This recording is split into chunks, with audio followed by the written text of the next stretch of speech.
All right, let's dive into something that, makes a lot of people nervous, dividing fractions.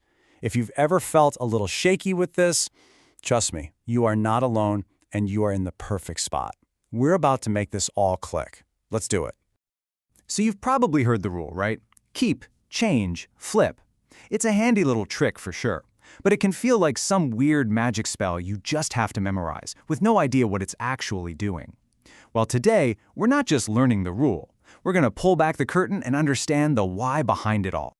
This question right here, this is the secret key to everything. I'm serious. Every single fraction division problem, no matter how scary it looks, is just a simple way of asking this. So before we do any math, let's just lock this idea in our brains. It's the simple thought that's going to unlock everything else for us. Okay, first things first. Let's step away from the abstract numbers for a minute and ground ourselves in the real world. We're going to see how this key question pops up in a place we all know pretty well, the kitchen. So picture this. You've got 3/4 of a cup of flour sitting in a bowl. Your awesome cookie recipe calls for 1/8 of a cup.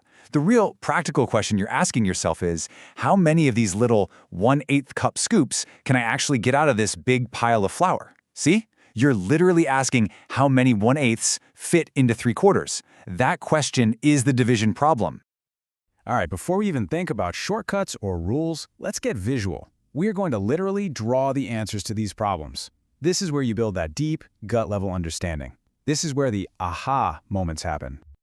Okay, let's try our first one. We've got 2/3 of a cup of applesauce, and we want to scoop it out into 1/3 cup servings.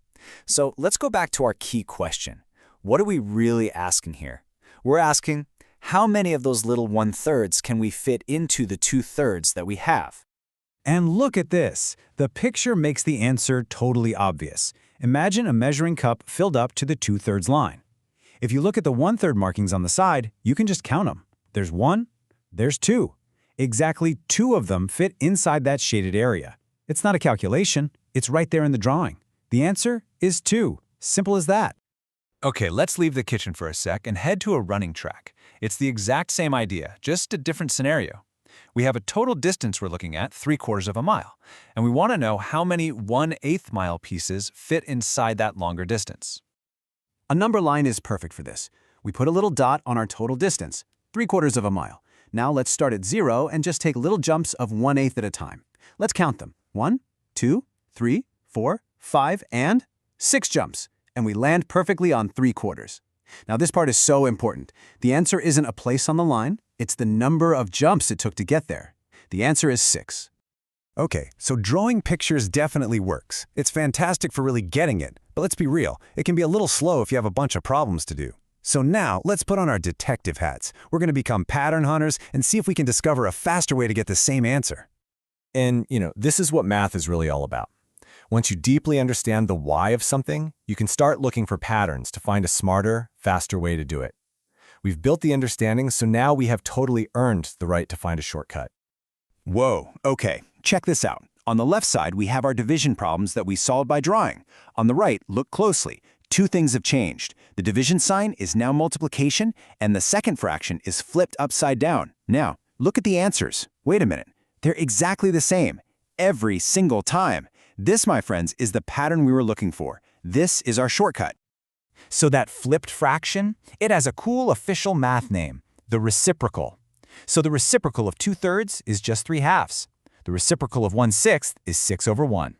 This is the secret ingredient we've been searching for. It's the key that makes our shortcut work. And boom, there it is. Keep, change, flip. It's not a magic spell anymore, is it? We keep the first fraction, that's our starting total. We change the division sign to multiplication, and we flip the second fraction to its reciprocal. And now we know it works because it's just a reliable pattern that gives us the exact same answer our drawings did, but way faster. Okay, team, lean in for a second. This is the number one, the absolute biggest mistake people make. They flip the wrong fraction. You've got to remember, you keep the first number the same, because that's your total amount. That's your starting point. You wouldn't magically change the amount of flour you have in the bowl, right? You only flip the second fraction, the thing you're dividing by. All right, we get the why from our drawings, and we have the how from our algorithm. Now it's time to put this powerful new tool to work. Let's solve some problems. And hey, look who's back. It's Maya's flower problem from the very beginning. Only this time, we don't need to break out the colored pencils.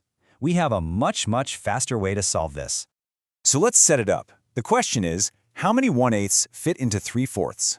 So we write it as 3/4 divided by 1/8. Now our rule: keep the 3/4, change to multiply, flip to 8/1. We multiply across, we get 24/4. And what's 24 divided by 4? It's 6.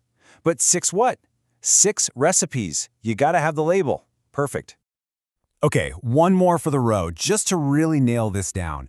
Carlos has his total amount of paint, 2/3 of the gallon. He's splitting it up into these smaller groups, 1/6 of a gallon for each wall. So how many walls can he get painted?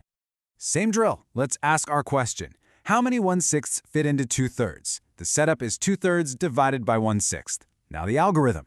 2/3 times 6/1. That gives us 12/3. 12 divided by 3 is 4. And the label, 4 walls. Awesome!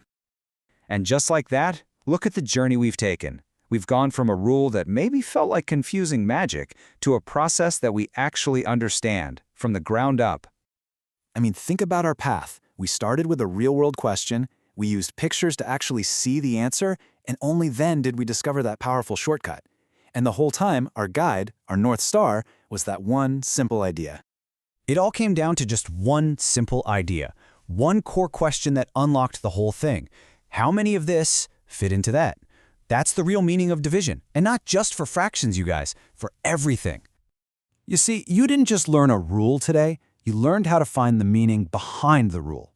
Real understanding isn't about memorizing steps, it's about having the courage to ask why. So my real question for you is, what will you question next? Thanks for digging into this with me.